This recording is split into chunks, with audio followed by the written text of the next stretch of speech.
Students, तो आप लोग का फिर से स्वागत है आपके अपने यूट्यूब चैनल लक्ष्य स्टडी प्लैनेट में। तो पिछले वीडियो में हमने सीखा था अक्ष पर विद्युत विभव की गणना कैसे करते हैं विद्युत द्विध्रुव के कारण, और विद्युत द्विध्रुव के बारे में भी कुछ जानकारी मिली थी आप लोगों को। तो आज का जो आपका है सब्जेक्ट आपका फिजिक्स में भौतिकी चल रहा है। चैप्टर का जो नाम है एक बार मैं आपको फिर से याद दिला दूं, विद्युत विभव एवं संधारित्र। ये आपका चैप्टर है। इसमें आपको जो पढ़ना था उसमें मैं आपको लास्ट टॉपिक जो पढ़ाया था वो अक्ष पर विद्युत विभव निकालने के लिए बताया था। तो आज की वीडियो में मैं आपको निरक्ष पर विद्युत विभव की गणना कैसे करेंगे उसके बारे में समझाऊंगा। ठीक है, तो चलिए हम लोग चलते हैं निरक्ष पर किस प्रकार हम विद्युत विभव की गणना करेंगे। विद्युत द्विध्रुव के कारण निरक्ष पर विद्युत विभव की गणना करना। इसके लिए हम सबसे पहले निरक्ष का अर्थ समझ में आना चाहिए आपको। निरक्ष का अक्ष मतलब होता है आपके जो विद्युत द्विध्रुव हो उसके मध्य बिंदु से 0 डिग्री के एंगल पर रहना चाहिए कोई पॉइंट, और निरक्ष का मतलब होता है कि एक विद्युत द्विध्रुव के मध्य बिंदु से ठीक 90 डिग्री पर कोई पॉइंट होना चाहिए, तब हम लोग उस स्थिति को बोलते हैं निरक्ष की स्थिति। ठीक है, तो निरक्ष की स्थिति हम लोग, निरक्ष कहने का मतलब आपको समझ में आ गया होगा कि किसी भी विद्युत द्विध्रुव के मध्य बिंदु से जो लंबवत एंगल बनता है उसी को हम लोग बोलते हैं निरक्ष की स्थिति। ठीक है, तो हम लोग चलेंगे अब किस प्रकार इसको निकालेंगे उसको हम लोग देखते हैं। तो आइए सबसे पहले विद्युत द्विध्रुव के कारण निरक्ष पर विद्युत विभव निकालने के लिए सबसे पहले हम एक विद्युत द्विध्रुव बनाएंगे। ठीक है, इसके लिए हम एक विद्युत द्विध्रुव बनाएंगे। ये आपको क्लियरिटी इसमें नहीं स्पष्ट हो रहा होगा।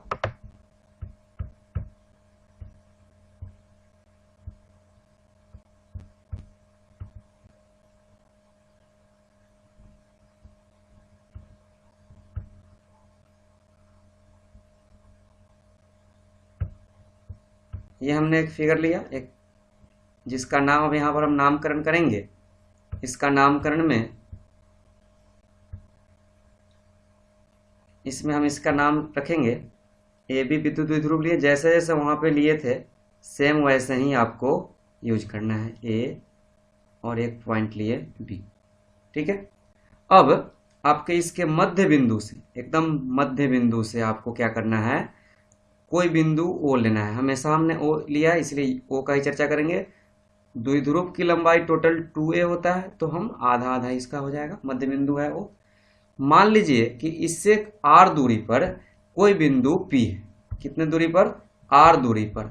तो r दूरी पर कोई बिंदु P है। ठीक है, उसको अब हमको यहाँ पर दिखाना है। किस प्रकार दिखाते हैं? तो इसके लिए हम एक लाइन ले लेंगे और उसको हम इस तरह से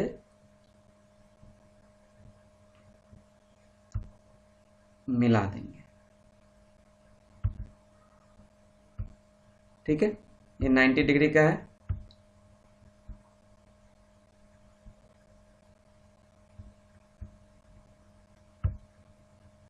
यहाँ से इसको हम थोड़ा सा इसको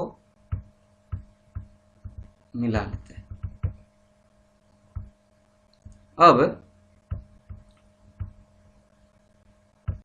आगे हम ये कितनी दूरी पर हमने लिया है, तो r दूरी पर लिया है। इसी बात को अब यहाँ हम लिख रहे हैं कि ये r दूरी हम सब में x माने हैं, तो चलिए यहाँ भी हम x मान लेते हैं। x दूरी पर कोई बिंदु हमने P लिया है यहाँ पर, जहाँ आपको क्या करना है, विद्युत विभव की गणना करनी है। अब हम क्या करते हैं कि इसे डॉट लाइन से मिला देते हैं। ठीक है, और इसे भी मिला देते हैं यहाँ से। ठीक है, इस तरह से। अब ये x दूरी है और ये a दूरी है, तो यहाँ पर आप अगर ध्यान से देखेंगे तो 90 का एंगल बन रहा है। तो 90 का अगर एंगल बन रहा है तो यहाँ समकोण त्रिभुज के हिसाब से पाइथागोरस प्रमेय लगाएंगे, तो इसका क्या आएगा वैल्यू, x² प्लस a²। ठीक है, और इसका भी वैल्यू सेम आएगा क्योंकि दोनों की दूरी वही है। एक्स स्क्वायर प्लस ए स्क्वायर। ठीक है, ये मेरा फिगर का काम था, हमने पूरा किया। इसकी टोटल लंबाई कितना है, तो इसकी टोटल लंबाई है 2l। ठीक है, अब इसी बात को हम लैंग्वेज में लिखेंगे, जैसा कि हम आपको पिछले वीडियो में लिख के बताए थे। तो किस प्रकार लिखेंगे, तो आइए लिख कर बताते हैं आपको। सबसे पहले क्या करेंगे, यहाँ पर हम क्या किए हैं, मान लिए हैं कि ए बी एक विद्युत द्विध्रुव है। माना ए बी एक विद्युत द्विध्रुव है। ठीक है, जिसकी लंबाई कितना है, 2a। 2a है। यहाँ हम फिर मिस्टेक किए, यहाँ ए लिया, ए लिखेंगे। अगर हम बार बार अगर ए लिखते हैं तो ए ही लिखना है आपको। ठीक है, जिसकी लंबाई कितना है, 2a है। बिंदु ए पर हम एक अब आवेश रखते हैं। यहाँ हमने आवेश रखना भूल गया था, 2 बिंदु आवेश रखना है। एक रख दिए -q और एक रख देंगे हम +q। स्मॉल चार्ज ले, कोई दिक्कत नहीं, आप कैपिटल भी ले सकते हैं। -q आवेश और एक तरफ हम लिख रहे हैं +q आवेश। ठीक है, अब आगे आइए देखते हैं। बिंदु ए पर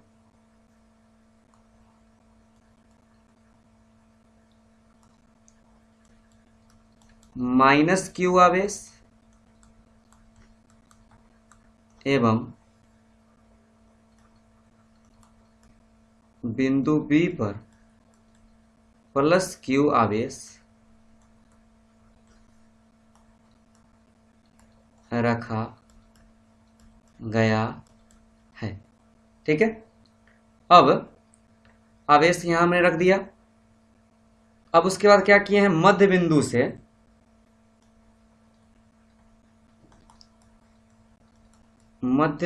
से x दूरी पर कोई बिंदु P लिए हैं।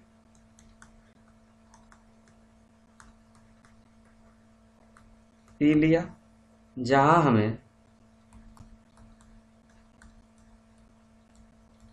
विद्युत विभव की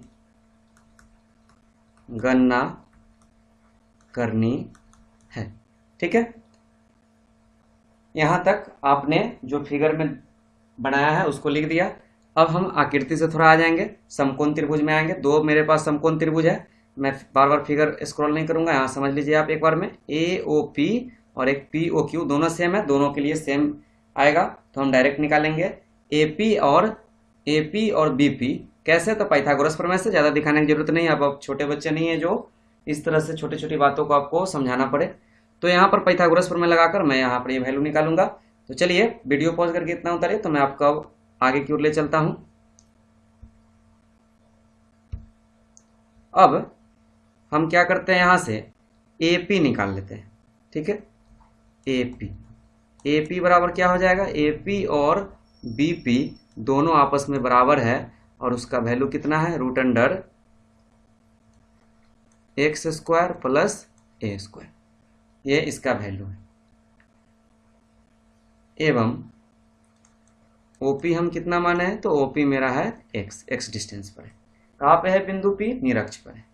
ठीक है, अब क्या करते हैं, अब फिर मान लेते हैं कुछ। अब मान सेम प्रोसेस है, थोड़ा सा अंत में चेंज होगा। -q आवेश के कारण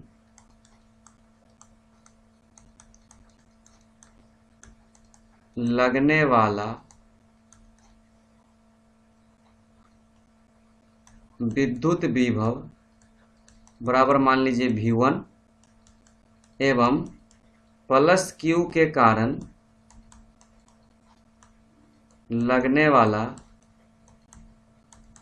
विद्युत विभव बराबर V2। ठीक है, अब हम आगे प्रूफ में चलेंगे, प्रमाण में। +q आवेश के कारण लगने वाला विद्युत विभव क्या माने थे, V1 बराबर क्या होता है फॉर्मूला, एकल आवेश के कारण लगने वाला विद्युत विभव 1/4πε0 into Q by R implies करता है। थोड़ा सा इसको अगर हम बढ़ाएंगे तो 1/4πε0 इंटू क्यू और प्लस क्यू आवेश के कारण है तो यहाँ क्या हो जाएगा प्लस क्यू, सॉरी यहाँ प्लस क्यू के जगह हम क्या करते हैं अभी माइनस क्यू के लिए निकाल लेते हैं पहले, ठीक है, माइनस क्यू।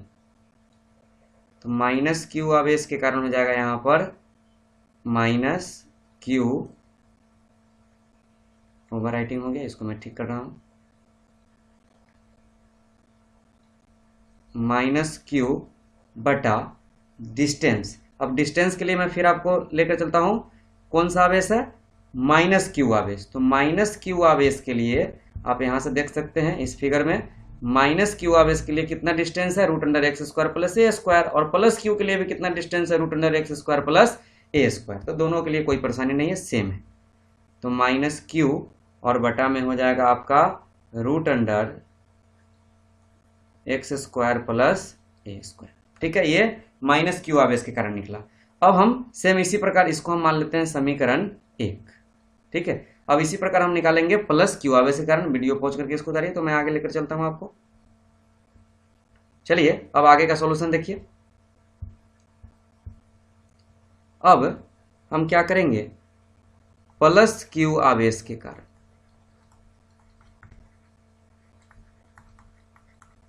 विद्युत विभव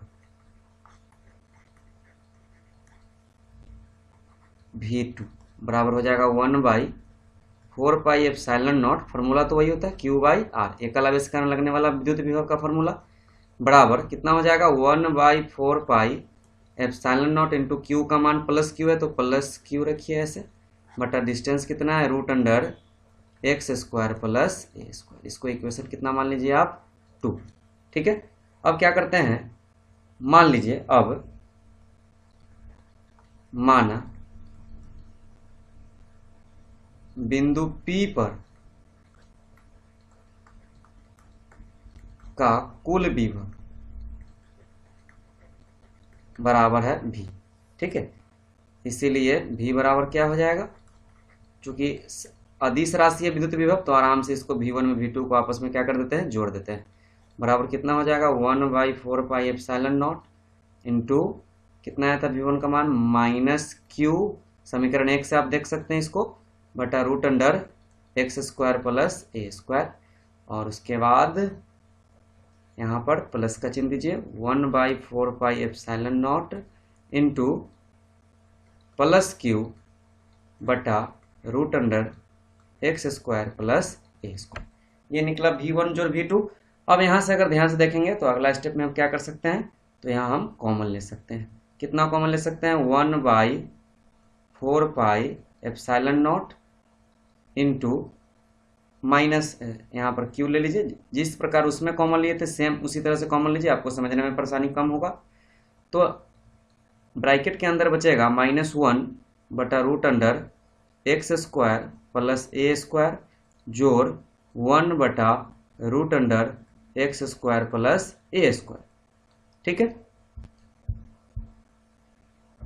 तो इस तरह से यहाँ तक बचा, तो आपको यहाँ तक समझ में आ गया होगा। तो अब चलिए आपको अब आगे लेकर चलता हूँ। अब इसमें इसका थोड़ा सा सॉल्यूशन और बढ़ाएंगे, यहाँ तक आपको समझ में आ गया होगा। अब इसमें क्या करते हैं, इसमें ध्यान से अगर आप देखेंगे तो जिस ये -1 बटा इतना, ये प्लस इतना, ये आपस में क्या हो जाएगा, ये कट जाएगा आपस में, ये आपस में कटेगा, तब क्या बचेगा, तो ये आपस में इस तरह से कट गया, यानी घट के 0 बचेगा, और 0 में गुणा होगा तो क्या होगा 0। वही स्टेप हम यहाँ लिखेंगे अभी। तो चलिए यहाँ लिखते हैं V बराबर 1/4πε0 इंटू क्यू और गुने उसका वैल्यू कितना आ गया था 0, बराबर इम्प्लाइज करता है V बराबर कितना 0, यानी निरक्ष पर विद्युत विभव का मान कितना हो गया 0। तो यही हमको सिद्ध करना था, तो यहाँ नीचे से हम लिख देते हैं, अतः निरक्ष की स्थिति में विद्युत विभव हमेशा क्या होता है, शून्य होता है। यही आपको प्रूव करना था। ठीक है, एक बार और समझ लेते हैं, स्टार्टिंग से आपको प्रयास कर देते हैं समझाने का। सबसे पहले हम क्या किए कि एक विद्युत द्विध्रुव बनाए, उसके बाद इसके मध्य बिंदु से x दूरी पर हम एक बिंदु P लिए हैं और वहां हमें क्या करना था, विद्युत क्षेत्र निकालना था। यहां से हम क्या किए, यहाँ 90 डिग्री का एंगल बन रहा था, तो यहाँ से इसका जो पाइथागोरस प्रमेय लगा के इसका वैल्यू निकाले, √x² प्लस a², फिर इसका वैल्यू उतना ही आएगा, √x² प्लस a²। उसके बाद मैंने जो लैंग्वेज था उसको लिख दिया। अब आगे हम क्या किए, तो आगे हम क्या किए कि मान लिए कि प्लस Q के कारण लगने वाला विद्युत विभव V2 और माइनस Q के कारण लगने वाला है V1। तो हम माइनस Q आवेश के कारण एकल आवेश लिए माइनस Q, उसके कारण विद्युत विभव का फॉर्मूला जो होता है 1/4πε0 × Q/R। Q का वैल्यू कितना है, तो माइनस Q, तो माइनस Q रख दिया। डिस्टेंस दोनों के लिए सेम है, तो यहाँ √x² प्लस a² यहाँ रख दिया। ठीक है, तो इस तरह से हम लोग लेके गए आगे। अब अगला स्टेप में क्या किए कि प्लस Q के कारण निकाले, उसको समीकरण 2 माने। अब क्या किए, हम यहाँ मान लिए कि बिंदु P पर कुल विभव कितना है, V है। तो V है तो यहाँ बीजगणितीय नियम से दोनों को जोड़ दिए, तो V1 प्लस V2। और जब यहाँ पर सॉल्यूशन किया गया तो सॉल्यूशन करने के बाद कितना निकला, V बराबर 0 निकला। यानी निरक्ष पर विद्युत विभव का मान कितना होता है, 0 होता है। यही था आपका आज का वीडियो। और एक नोट आप याद रखेंगे, क्या है नोट आपका, कि निरक्ष की स्थिति में विद्युत विभव V का मान कितना होता है, 0, जैसा कि आप अभी यहाँ पर प्रूफ किए। लेकिन विद्युत क्षेत्र 0 नहीं होता है, ऐसा आप जब विद्युत क्षेत्र में पढ़े थे फर्स्ट चैप्टर, वहां पर आपने देखा होगा। अतः अर्थात क्या हुआ निरक्ष के लिए कि V का मान 0 तो हो गया, ठीक है, लेकिन E कभी भी 0 नहीं होगा। यहाँ इस तरह से लिखा हुआ है, E does not equal to 0। ठीक है, तो इसमें आपको यही पढ़ना था। तो निरक्ष पर आपका समाप्त हुआ ये टॉपिक। अब अगला दिन हम लोग जो आएंगे उसमें हम लोग सीखेंगे एट एनी पॉइंट। ठीक है, एट एनी पॉइंट पर किस प्रकार आप विद्युत विभव की गणना कैसे करेंगे। ठीक है, तो आज के लिए बस इतना ही। धन्यवाद।